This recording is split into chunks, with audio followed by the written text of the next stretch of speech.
Cuando se me da por pensar en ella, porque hablamos mucho de la necesidad de una transición ecosocial, donde se encuentran los límites ecológicos, los aspectos sociales, pero obviamente en las dimensiones que están contenidos en lo social, obviamente, pero que son las culturales y las morales, ¿no? Tú eres profesor de filosofía moral y hay una cuestión que evidentemente siempre es muy complicada de abordar, pero que creo que es necesario enfatizar en algunos momentos, ¿no? Y es la parte moral, la componente moral de todo lo que estamos hablando, es decir, la parte moral en el diagnóstico y también qué tipo de moralidad deberíamos de tener en las soluciones, que tú también un poco has apuntado a hacer una charla. Entonces, no me gustaría antes de empezar luego con otras materias de preguntas, pero empezamos por esta que es sencillita. Bueno, como habéis visto un poco en la exposición, no deberíamos separar, esa sería una primera observación, no deberíamos separar ética y política. Eso no en el sentido, digamos, de que como no lo hacían los griegos antiguos, ¿no? Como profesor de filosofía moral me toca pues, explicar a Aristóteles o a Epicuro, en aquel mundo se entendía, y yo creo que con manera correcta, que ética y política eran un continuo, ¿no? Que no había ahí una separación de fondo si uno pensaba la política como una suerte de ética de lo colectivo, ¿no? Eso es mejor, yo creo, o sea, tener eso en la cabeza es mejor que la idea liberal pues de la que prevalece más bien, en la cual ética y política son ámbitos completamente diferentes, ¿no? Frente a eso es mejor una idea que se puede llamar republicana, en el sentido clásico de esa conexión entre ética y política. Y luego podemos pensar la crisis ecológico-social, ¿no? Que antes he evocado también, como una especie de gran fracaso ético-político, ¿no? O sea, no es difícil ver que si hemos dejado desarrollarse un sistema, uno de cuyos rasgos, por ejemplo, pues es esa expulsión de daños y costes externos hacia todas partes, eso plantea pues, un problema ético serio. A veces se habla, ético-político, a veces se habla de la necesidad de una nueva ética, ¿no? en los debates ecologistas. Yo creo que no se trataría tanto de eso. Al fin y al cabo, si lo pensamos, los valores básicos que están en juego en esto no son nuevos, ¿no? Los valores de cuidado, por ejemplo, de la gente cercana o de la gente no tan cercana. Si pienso en términos pues de una moral universal, que se supone que es a lo que habíamos llegado, habíamos propuesto pues desde la Ilustración para acá. La novedad no serían tanto esos valores básicos, ¿no? de cuidado, por ejemplo, como, por un lado, desbordar el antropocentrismo.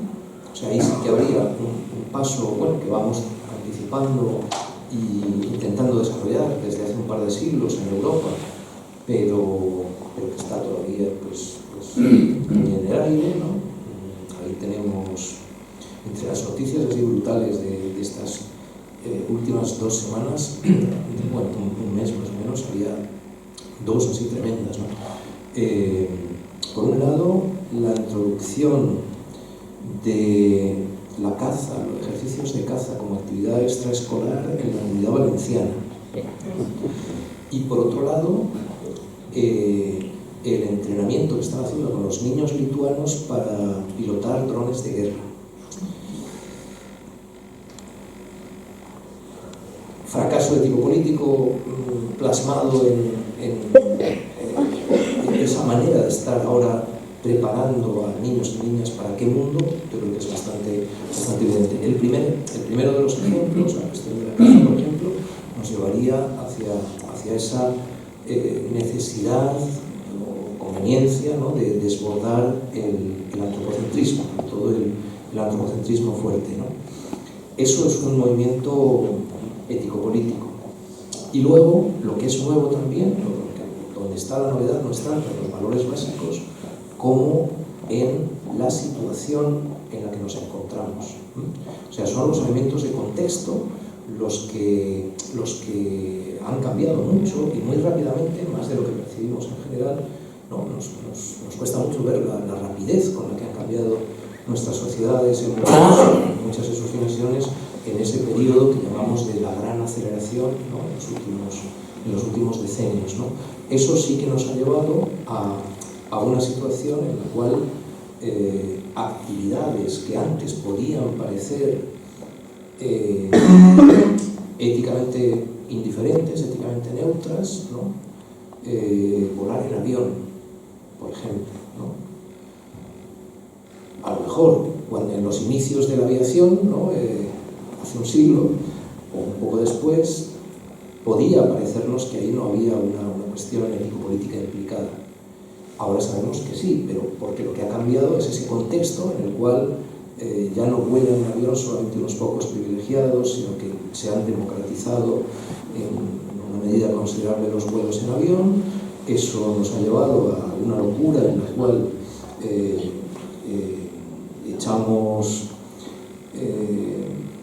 lanzamos proclamas de satisfacción porque los cientos de millones de turistas que se mueven a lo largo del planeta están aumentando un año tras otro, o sea, y no nos queremos hacer cargo de dónde van a venir, ¿no? Los combustibles para alimentar esa movilidad desbocada. Entonces, no son los valores básicos que están en juego ahí, ¿no? Lo que está ahí en juego es algo tan elemental como el no hacer daño a otros seres humanos o quizá, ¿no? a otros seres humanos y otros seres vivos, ¿no? Si ampliamos ese círculo más allá de lo humano.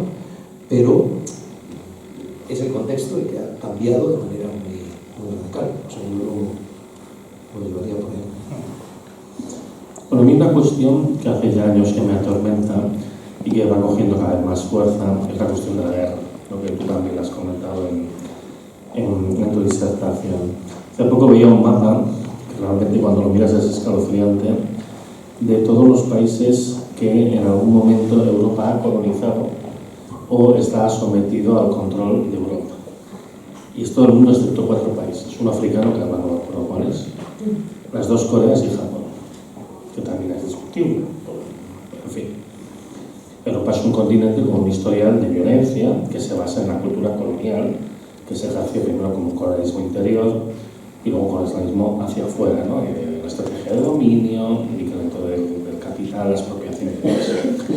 Yo creo que Europa nunca se ha deshecho de ese bagaje cultural terrible que tiene, y yo pienso que lo estamos viendo actualmente en los tambores de guerra que van doblando, pasando por ejemplo entre los niños lituanos. Ahora también en Alemania se está planteando la necesidad de volver al servicio militar obligatorio, etcétera, etcétera. Y además, justamente con el ascenso de los movimientos de ultraderecha, es previsible que vayamos en esa dirección, que en el fondo al final lo único que intenta es mantener los privilegios de la clase económica, no sobre todo las clases dominantes dentro de este sistema colonial. A mí, de verdad, es una cosa que me lleva al sueño. Me gustaría saber si es que esto es posible, qué antídotos se pueden proponer, sobre todo en la discusión pública, en particular para evitar esa frase que has dicho tú, que yo creo que es muy elocuente, es que hace falta eliminar a 1.000 millones de negros, porque también ahí es muy fácil hacer esto, a veces lo cuento en las charlas. Digo, si eliminásemos 1.000 millones de personas, los 8.200 que tiene el planeta, los otros 7.200 podrían vivir muy bien sin necesidad de preocuparse mucho por hacer una transición ni nada durante 30 o 40 años. El problema es que esos 1.000 millones que tenemos que eliminar somos nosotros. Claro. Entonces, esa es la verdadera cuestión. En el fondo, aquí lo que hay es, de ahí surge esta violencia que es muy propia de Europa y demás. Yo creo que una de las cosas que más necesitamos ahora es un argumentario contra la guerra, contra la violencia, contra la lógica colonial y sobre todo además, yo lo digo pensando en la gente más joven, en la cual se están estableciendo unos discursos que se difunden con mucha habilidad en las redes sociales, a través de empresas muchas veces pagados con dinero, que hacen, por ejemplo, el blanqueo de la dictadura franquista, como estamos viendo estos días, pero que además nos están llevando pues eso, a una aceptación de la militarización como un hecho natural y lógico para defendernos de un enemigo invisible cuando el verdadero enemigo somos nosotros. Pero lo que pretendemos es agredir a los demás en nuevas guerras coloniales para mantener los privilegios de unos pocos. Entonces, sé que es una respuesta realmente esa pregunta sin respuesta realmente, pero sí que me gustaría que dieras alguna pauta de cómo podemos vacunar, sobre todo en una discusión pública delante de este problema, que será para nosotros cada día a partir de ahora siempre. Bueno, ahí la respuesta breve son 3 palabras: cultura de paz. Cultura de paz, que es algo que se ha desarrollado poco y mal, por desgracia, en estos decenios últimos. Nosotros, yo nací, digamos, a la vida políticamente más consciente con la campaña para la salida de la OTAN, ¿no? El referéndum del 85. Me organicé, digamos, así de manera más clara a partir de entonces, ¿no? En todo aquel debate sobre la última fase de la Guerra Fría y la pertenencia o no de España a la OTAN, aunque se perdió aquel referéndum, en fin, eso nos llevaría lejos también de analizar eso con detalle, sin embargo se generó un sistema que aguantó unos cuantos años de algunos centros de investigación y mucha gente, ¿no?, que había captado algunas de las dimensiones grandes de lo que estaba en juego allí, ¿no? Intentamos desarrollar una cultura de paz. Eso se hizo desde varios. Yo he sido redactor durante bastantes años de la revista En Pie de Paz, de la revista Mientras Tanto.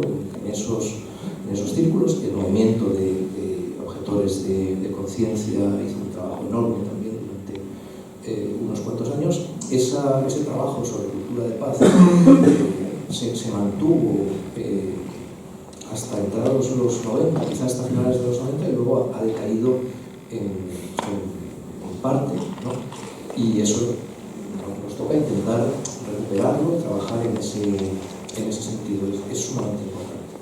Y luego, digamos, eso en cuanto a lo organizativo. En Cataluña se hace un trabajo enorme, muy valioso, el Centre de l'As. Hacen falta más centros de l'As, hace falta más gente trabajando específicamente en ese terreno y desde luego en todos los niveles educativos, ¿no? Y luego, yo creo que hay además como 2 líneas de argumentación, aparte de la general sobre la guerra, digamos, de la parte de la argumentación antibelicista general, que tiene una declinación especial, mucho más fuerte, desde 1945 en adelante, ¿no? O sea, porque sabemos que desde entonces pues, que podemos hacer inhabitable la Tierra, no solo pues, por un calentamiento global descontrolado, como desde mucho antes, por una guerra nuclear generalizada. Eso cambia un montón los debates, las circunstancias sobre guerra y paz. Pero aparte de eso, que está bien argumentado y desarrollado desde los años 40 en adelante, con muchas iniciativas también concretas valiosas, ¿no? Algunas de organización de los sectores científico-técnicos, ¿no? A partir del buen ejemplo que dieron la Union of Concerned Scientists en Estados Unidos, el Boletín de los Científicos Atómicos desde 1947 en adelante. Son cosas que llegan hasta hoy y que han tenido sus réplicas en distintos lugares del mundo. Pero hay, yo creo, también como 2 líneas de argumentación que hay que desarrollar más, que quizá no son tan habituales, o por lo menos ahora mismo no. Una se refiere a cómo no solo la guerra atómica que se está, o sea, en estas barbaridades se está otra vez considerando como algo posible, ¿no? La locura de ganar una guerra atómica, esa locura que cogía tan bien la película de Stanley Kubrick, ¿no? que aquí Doctor Strangelove, que aquí se tradujo como teléfono rojo volamos hacia Moscú. Eso está otra vez sobre la mesa en los últimos años, ¿no? Y ahí están los debates sobre las armas nucleares de uso más limitado, de teatro, como decían los estrategas en los años 80, en la última fase de la Guerra Fría. Ahora estamos entrando en otra Guerra Fría. Pero hay que mostrar que no solo la guerra combatida con las armas de destrucción masiva, sino en realidad casi todas las guerras son desastrosas para las distintas partes que combaten. O sea, es una cuestión de historia actual, ¿no? de cómo han sido, qué ha pasado con las guerras en general. Todavía prevalece para mucha gente pues esa idea de prepararnos para la guerra, si disparte un paralelo, ¿no? Si quieres la paz, prepárate para la guerra. La dinámica ahora de militarización de las sociedades europeas, todo eso se basa sobre una idea que es históricamente falsa, y es que, digamos, en general, o muchas veces, se obtienen beneficios, ¿no? Los estados, porque son, al final estamos hablando ya sobre todo de un asunto estatal, los estados obtienen o pueden obtener beneficios de las guerras. Eso desmiente la investigación histórica en casi todos los casos, no solo en los casos de una posible guerra nuclear, por ejemplo. Entonces, eso por un lado. Y luego, por otra parte, habría que recuperar, yo creo, también de esos debates de la primera mitad de los años 80, ¿no? La última fase de la Guerra Fría. Habría que recuperar las propuestas y los estudios detallados de defensa no ofensiva que se elaboraron entonces. O sea, otras falacias, digamos, pues tienen que ver con estas supuestas defensas, ministerios de defensa, ejércitos de defensa, que en realidad son ofensivos, pero sí que se puede pensar en esquemas de defensa no ofensiva que sirvan para defender un territorio en caso de una posible invasión. Otro asunto es en qué medida es plausible o no una invasión de Rusia, en fin, lo que se está ahora intentando hacer creer a la gente por todos los medios, pero dejando de lado eso, en qué medida eso es una amenaza real o no es una amenaza real, hay formas de organizar una defensa territorial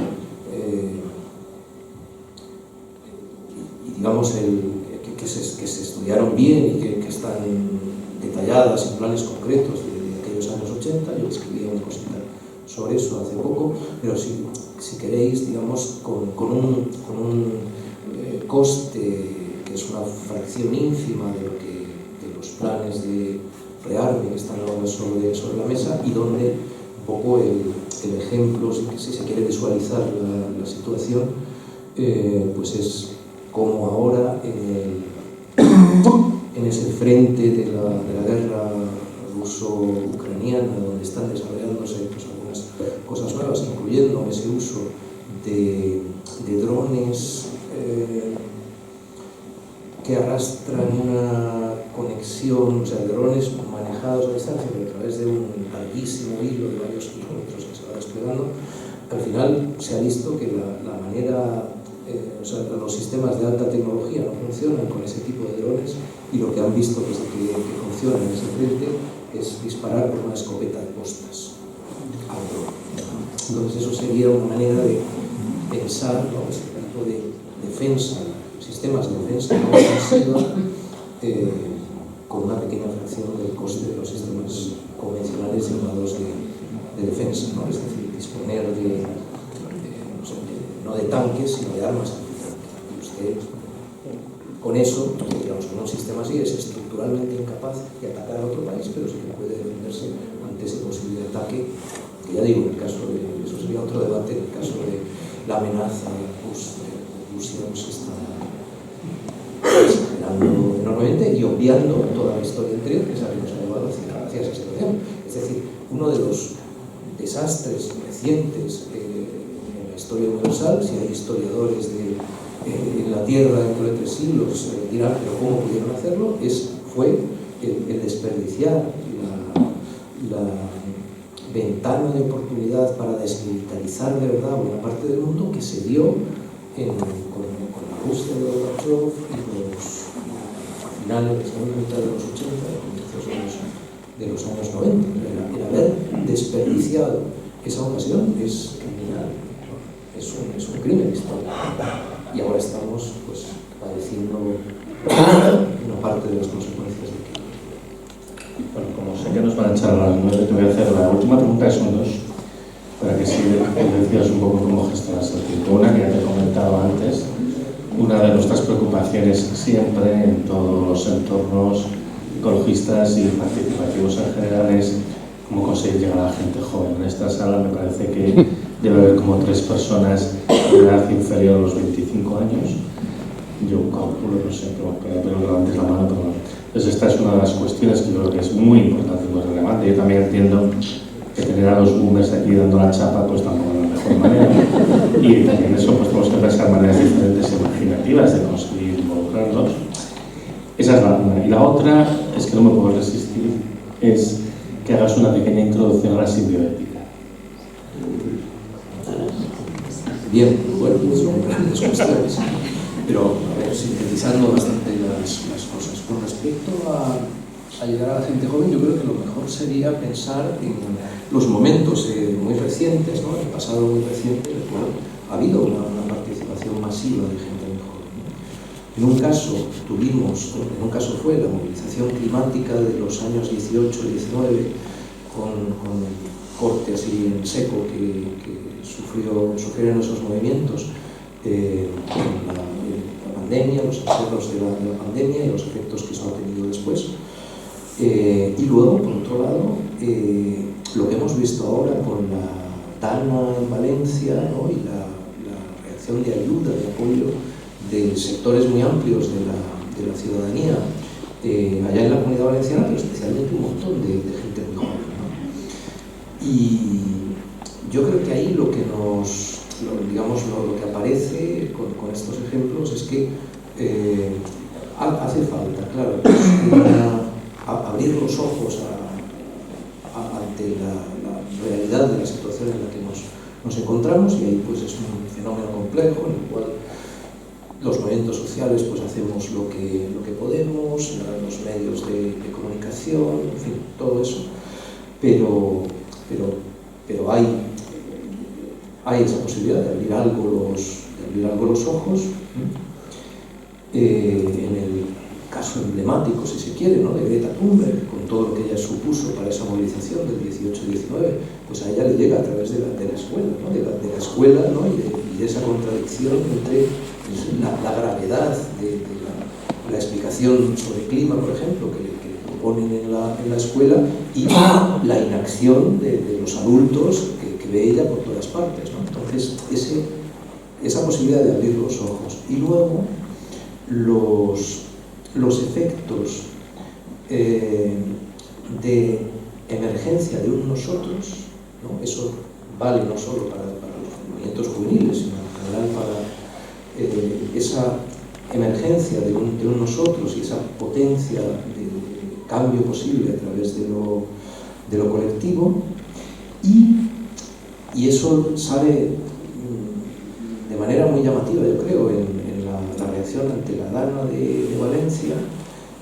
Lo contaba, por ejemplo, Yayo Herrero en un par de charlas recientes que había dado, y había estado allí hablando con gente de bachillerato, de segunda enseñanza en Valencia, en algún instituto, donde había varios de esos jóvenes que habían participado, habían marchado pues eso, con las botas de agua y con lo opuesto prácticamente, a quitar barro y ordenar un poco la catástrofe en los pueblos del Horta Sur.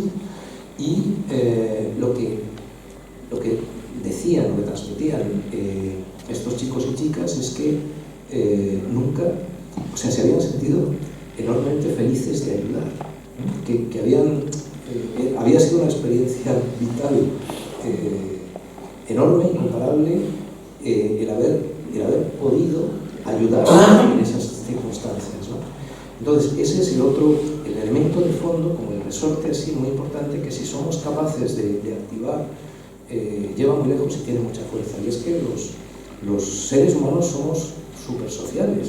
Yo digo que somos simios supersociales, ¿no? Y eso, a pesar de la cultura en la que estamos ahora, ¿no? Tan disfuncional, que nos induce a pensarnos como individuos separados y en conflicto unos con otros, eso, digamos, por decirlo en dos palabras, es contrario a la naturaleza humana, si queremos, ¿no? Puede discutir mucho sobre la naturaleza humana, pero a la condición humana, pero eso contraría algunos de los impulsos más profundos y de las fuentes de satisfacción más hondas que podemos experimentar los seres humanos, ¿no? Y eso aflora, por ejemplo, en estas experiencias en la Dana, ¿no? Yo creo que por ahí pueden ir un poco las cosas, quizá. Y luego, pues dejar espacio, o sea, si surgen esos momentos de autorrealización, dejar espacio para que la autonomía de la que tienen con la que tienen que poder organizarse ellos y ellas mismos, ¿no? Y luego, con respecto a la simbioética, bueno, que es una propuesta, eso, efectivamente soy profesor de ética y de filosofía política en la Universidad Autónoma de Madrid. Me toca profesionalmente intentar pensar también sobre ética. Simbioética es la idea, pensado que os decía antes, de los valores básicos son bastante constantes, digamos, ¿no? A lo largo del tiempo, a lo largo de muchas formaciones sociales diferentes, pero en cambio cambian mucho las condiciones, el contexto en el cual actuamos los seres humanos, ¿no? Simbioética sería darnos cuenta de que el contexto real en el que ahora nos encontramos es el de un planeta simbiótico, que es una expresión de una gran bióloga, una de las mejores, de las grandes mentes del siglo XX, Lynn Margulis, ¿no? que descubre, bueno, redescubre, si queréis, en parte, la simbiogénesis. Un planeta simbiótico quiere decir que prevalecen en la Tierra los fenómenos de simbiosis en todos los niveles de organización biológica, empezando por los más básicos, que es cómo, más importante de todos probablemente, pues cómo en cierto momento de la historia evolutiva cierto número de bacterias se asocian y luego ya no pueden desasociarse para formar células complejas, ¿no? Células eucariotas. A partir de ahí, en todos los niveles, y por eso se puede decir, ¿no? Es una frase que empleo a menudo, somos holobiontes en un planeta simbiótico. Eso es una realidad biológica, ¿no? La aprendemos pues, con esa biología de los últimos decenios, pero nos hace vernos a nosotros mismos enseguida de otra manera, ¿no? Porque a partir de ahí es fácil ver esa ecodependencia e interdependencia sobre la cual los movimientos ecologistas insistimos tanto. Objetivamente somos ecodependientes e interdependientes, y eso tiene muchas consecuencias también a la hora de pensar la ética y la política. Y la simbioética pues va por ahí. Lo he desarrollado en algún libro, ahora se acaba de publicar que se llama Donde el amor, allí el mundo, ensayos sobre simbioética. Hay otro libro publicado hace 2 años que se llama Simbioética, y aquí, por cierto, pues hay también algún capítulo sobre estas cuestiones de transición energética y ecológica de las cuales antes hemos ido ya hablando un poco. Perfecte, doncs bueno, ara obrim el torn de paraula del públic i el que sí que us demanaria, us veia 2 coses. Una, que quan parleu, sisplau, poseu drets perquè és més fàcil que se us vegi i projectar la veu, i 2, que intenteu no estendre massa a la pregunta, però segurament el professor ens passa a estendre la resposta. Aleshores, la paraula demanada per aquí, comencem per aquí i després vaig a l'altra. Sí. No, has mencionado algo de mientras tanto y las políticas de los 70 y 80. Yo recuerdo la polémica que hubo entre Manolo Sacristán y Wolfgang Harig sobre... Harig defendía que las sociedades autoritarias, era de Alemania del Este, tenían más facilidad para promover el cambio social, ¿no? Y yo siempre me he preguntado cómo vería Manolo Sacristán hoy esta polémica a la luz de la China de hoy, que se ha demostrado ser el sistema político más eficaz, digamos, eficaz contaminando, si tú quieres, pero también en todo, ¿no? O sea, es eficaz en todo, en corregir, con esa capacidad de planificación, ¿no?, que tiene, etcétera, etcétera. Y por otro lado, a la luz también de la degeneración de las democracias occidentales e imperiales, digamos, ¿no?, retratadas ahora con lo de Gaza, ¿no?, en lo que parece que es lo de los 1.000 millones de negros, ¿no? Realmente es el aperitivo a eso, ¿no?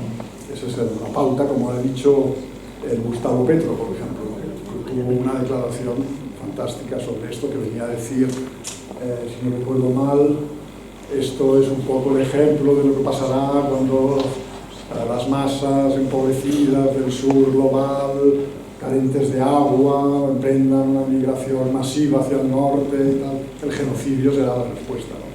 Y estamos viendo algo de eso cuando la respuesta a la transición ecosocial, digamos, está siendo la guerra, que es la respuesta clásica del capitalismo a este tipo de situaciones.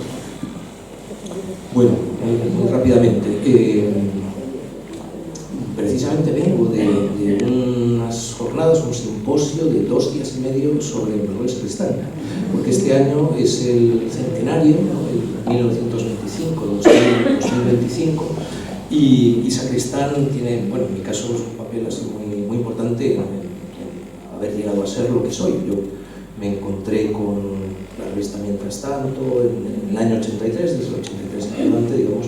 Cuando encontré aquello, mi impresión fue: estos son los míos. Y, bueno, leí los 2 o 3 primeros números de Mientras Tanto. Luego, con el tiempo, más tarde, llegué yo mismo a ser redactor de la revista durante años.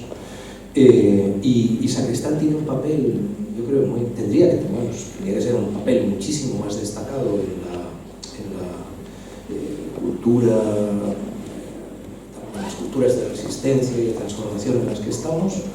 Por distintas razones no ha sido del todo así, pero justamente intentamos aprovechar este año para recuperar en parte eso, ¿no? Y estamos realizando un montón de actividades en todo el estado, ¿no? En concreto, lo de Barcelona ayer, anteayer, desde el miércoles en adelante, era un simposio de 2 días y medio muy intensivo, organizado desde la Universidad de Girona, ¿no?, de la Cátedra Ferrater Mora, aunque se hizo en Barcelona, en el Ateneu Barcelonés. Entonces, yendo a debate, Harry Sacristán, que de todas formas tenían también sus puntos en común, pero sí, lo que estaba ahí en juego en ese debate, el libro de Harris, por cierto, se ha reeditado hace poco, está disponible otra vez. Se lo tradujeron a aquel grupo de gente cercana a Sacristán en los 70, pero ahora está reeditado. Se llama Comunismo sin crecimiento, entre interrogaciones. Y lo que estaba ahí en juego era un modelo autoritario, porque Harris pensaba desde dentro de aquel mundo soviético que si se convencían los dirigentes, ¿no?, de la Unión Soviética y de los países de era alemán oriental, digamos, tenían una palanca mucho más fuerte para una posible transición ecológica que el capitalismo occidental. Y frente a eso, Sacristán decía: no es solo que el modelo autoritario sea menos deseable, sino que también es contrario a toda experiencia histórica pensar que van a ser las élites de ese modelo jerárquico, de ese modelo burocrático jerárquico, quienes vayan a realizar una transición que al final amenace su propia base de poder, ¿no? Y Sacristán defendía digamos, intentar avanzar hacia un mundo de comunas federadas, por decirlo en dos palabras, ¿no? China ahora, bueno, sabemos que para mucha gente es como el modelo, o sea, hay cada vez más voces que piensan que va a venir la salvación de China. Yo creo que eso no es muy realista, ¿no? Entre otras cosas por eso, porque no se puede hacer una política de gran potencia mundial, incluyendo gran potencia militar, y al mismo tiempo realizar esa civilización ecológica que China dice que quiere, ¿no?, entre el ideario, ¿no?, de Xi, pues esta idea de la civilización ecológica, que he leído sobre el papel, está muy bien, pero claro que hay que contrastar tanto aquí como allí, ¿no? Lo que aparece en el papel de las prácticas reales, ¿no? Lo interesante, de todas formas, que es un poco, yo creo, lo que tú apuntabas, es que eso nos dice algo, o sea, ese capitalismo de Estado gestionado de esa manera, con esos logros tecnológicos impresionantes, sociales en parte también, nos dice algo sobre la necesidad de planificación.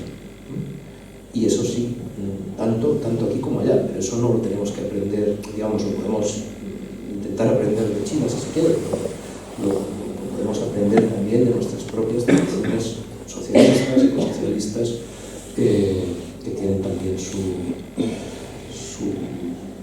aquel, ¿no? Y luego está pues todo el asunto del modo de vida que está desarrollándose ahí, donde, en fin, que si tenéis información así desde el interior de China, pues la cosa da bastante miedo en cuanto al tipo de control social, por ejemplo, que está ahí en marcha. Yo lo sigo un poco a través de uno de nuestros estudiantes, bueno, ya doctor, tiene una novia china, están aquí, entonces pues me informo un poquito a partir de ellos y la verdad, ¿no? El sistema de control social que está desarrollándose ahí es que por otro lado está de otra forma desarrollándose un poco también acá, con menos eficacia, pues es horroroso. Una pregunta més, aixequeu les mans, sisplau, que pugui veure. Aixequeu tots. Que ens permeti desmoronar una mica la globalització i tot això. I el que se m'acut potser més interessant seria demanar globalment que es treguin les subvencions dels combustibles fòssils, que a més em sembla que està tema de discussió a la COP30, evidentment. Queden molts anys per poder-ho debatre realment i que políticament s'hi estigui d'acord, però penso que si realment paguem els productes pel cost real que tenen, segurament no seríem tan consumistes, no podríem agafar tants avions i no menjaríem kiwis del Perú. Què et sembla l'altre?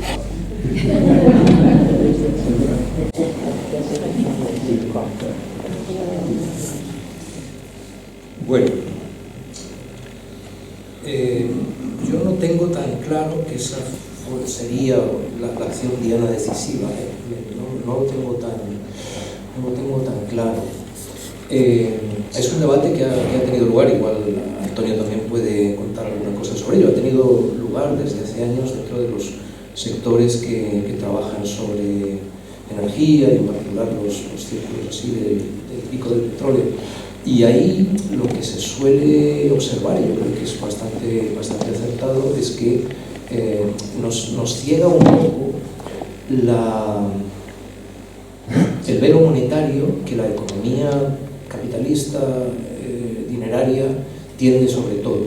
O sea, estamos en una cultura en la cual se piensa que todo se puede monetarizar y que a través de eso, digamos, hay como información fiable sobre la realidad, pero eso es falso, ¿no? Eso es, bueno, todo un debate dentro en economía ecológica, economía ambiental y todo eso. En concreto, ¿qué sucede con las subvenciones a los combustibles fósiles? Es verdad que hay esos apoyos a la extracción en determinadas circunstancias, pero si se ve la cosa desde el ámbito biofísico, no solo desde el ámbito monetario, que es lo que hace la economía ecológica, pues entonces lo que resulta más bien es que son los combustibles fósiles los que energéticamente están subvencionando a todo el resto de la economía. Para que lo veamos, a veces, o sea, para intentar transmitir eso, usamos el recurso didáctico de los esclavos energéticos, ¿no? No sé si nos suena, en un momento nos hemos topado con ello, ¿no?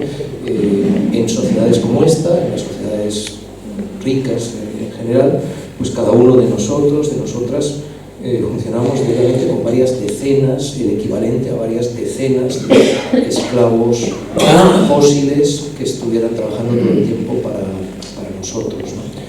O una manera parecida de verlo es comparar el número real de trabajadores y trabajadoras, seres humanos, ¿no?, que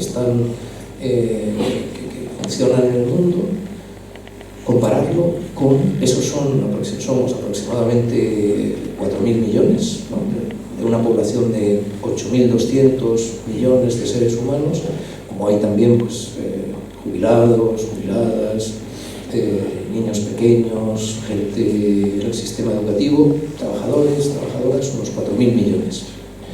Pero el equivalente en fuerza de trabajo humana, ¿no?, como supongamos que esos 4.000 millones están haciendo trabajo físico, el equivalente de los combustibles fósiles que estamos usando ahora en fuerza de trabajo humano son unos 500, equivaldrían a 500.000 millones de trabajadores. Per tant, l'acció Diana seria justícia laboral. No. Esto es una forma de ver, antes ya me refería a ello también, esa dependencia casi invisible, ¿no? Nate Higgins, por ejemplo, la energética, con respecto a lo que es realmente lo que estamos haciendo con los combustibles fósiles. O sea, es una enorme sobreabundancia energética históricamente irrepetible y que condiciona casi todo lo que hacemos y cómo se organizan nuestras sociedades en un grado que en buena medida se nos escapa. Yo creo que la acción Diana tendría que ir más bien por la nacionalización, socialización de la banca y las empresas energéticas, más bien. Con todo lo que eso eso me pregunto yo también. Quiero decir, puestos a pensar que hay que pensar como acción Diana, yo creo que más que quitar las subvenciones a los combustibles fósiles, que no haría mucho, se seguirían extrayendo aunque fuera sin esas subvenciones, si estamos en esta dinámica de expansión capitalista y capitalismo. Más bien habría que pensar en intentar pues un programa ecosocialista de socialización de la banca i les empreses de Jo tinc un petit comentari a fer això. Moltes vegades quan s'incideix en el tema dels subsidis als combustibles fòssils, que això es fa molt a les cimeres de la COP, s'ha d'anar en compte d'una cosa. Aquí s'està comptabilitzant també que a molts països productors s'ofereix gasolina, dièsel a un preu molt més barat que el mercat internacional i moltes vegades l'èmfasi es posa en això, perquè el que volem és que ells hagin de comprar preus internacionals que el país arruïnaria. Bàsicament el que volem és més per nosaltres. Jo estic d'acord que s'han de treure subsidis, però en els nostres països, no en els altres. I també subsidis indirectes. Per exemple, si Ryanair aconsegueix una subvenció de la Diputació de no sé qui i tal per operar tan barat com opera, això no hauria estat. Hauria estat directament prohibit. El problema principal, jo crec que a nivell de la subvenció, i que bàsicament favoreix aquesta disbauxa, és associat a aquestes subvencions indirectes, que jo sí que crec que cal incidir-hi, però que són de caràcter més difós i també per són més difícils de localitzar. I sobretot centrades en els països consumidors, els grans consumidors. A ver, vale. Bueno, vemos que primero este señor y luego le cojo otro, ¿verdad? Muchas gracias, amigos, por la trayectoria. Sí. No, decía que muchas gracias por la tenacidad y perseverancia, porque nos habéis conseguido que todos entendamos un poquito mejor el mundo. Así que muchas gracias. Transición ecosocial. La pregunta es, ¿realmente creéis que se va a producir una transición ecosocial antes de que caiga por su propio peso? Lo digo porque entiendo que aquí la cantidad de gente por metro cuadrado sensibilizada es enorme, pero a que pones un pie en la calle, es un mundo de luz y de color y no de bombillas. Ayer era Black Friday, intentas hablar con amigos y familia y te miran como si fueras extraño. Entonces mi pregunta es esa, ¿de verdad creéis que se va a producir esta transición o caerá por su propio peso?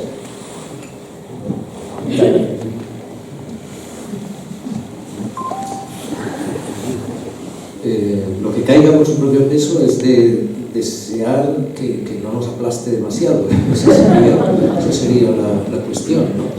Las circunstancias hoy, desde luego, no son favorables para hacer lo que deberíamos hacer, y que además, ya digo, decía antes, pues es lo que hubiéramos debido empezar a hacer hace ya bastante tiempo, ¿no? Sobre eso, pues no conviene no engañarse. Pero, por otro lado, sabemos que no vamos a... O sea, podemos empeñarnos en vivir ignorando realidades básicas de la biología y de la física, pero eso va a tener un recorrido relativamente... Un núcleo ecosocialista que es pionero, que fue pionero a escala mundial, ¿no? Que empezaron antes con toda esa reflexión, antes que James O'Connor, por ejemplo, en la revista Capitalismo, Naturaleza y Socialismo. Bueno, pues vamos a volver a enterarnos, si hace falta, de eso y apoyarnos. Bueno, sap greu perquè és que respecte que a les 9 tanquen i haurem de començar a jutjar. Jo, abans d'acomiadar-me al Jorge, doncs, agrair-li que hagi vingut fins aquí. Jo, David Amàs, crec que el Jorge és una referència intel·lectual, però també ho és moral. Aquesta persona que jo tinc aquí, al meu costat esquerre, és una persona que també posa el cos per la causa, està encausat per un tall de la castellana fa uns anys i també està encausat per l'acció de llançar una aigua col·legiada davant de les escalinates del Congrés, i per aquesta raó, acumulant 2 condemnes, quan surti la condemna d'això, segurament serà la primera persona de l'estat espanyol que anirà a la presó per un delicte relacionat amb el canvi climàtic. I jo crec que en aquest sentit, ara explicaràs com ha quedat la cosa, però crec que per tot el que s'ha explicat i per això també es mereix un gran aplaudiment.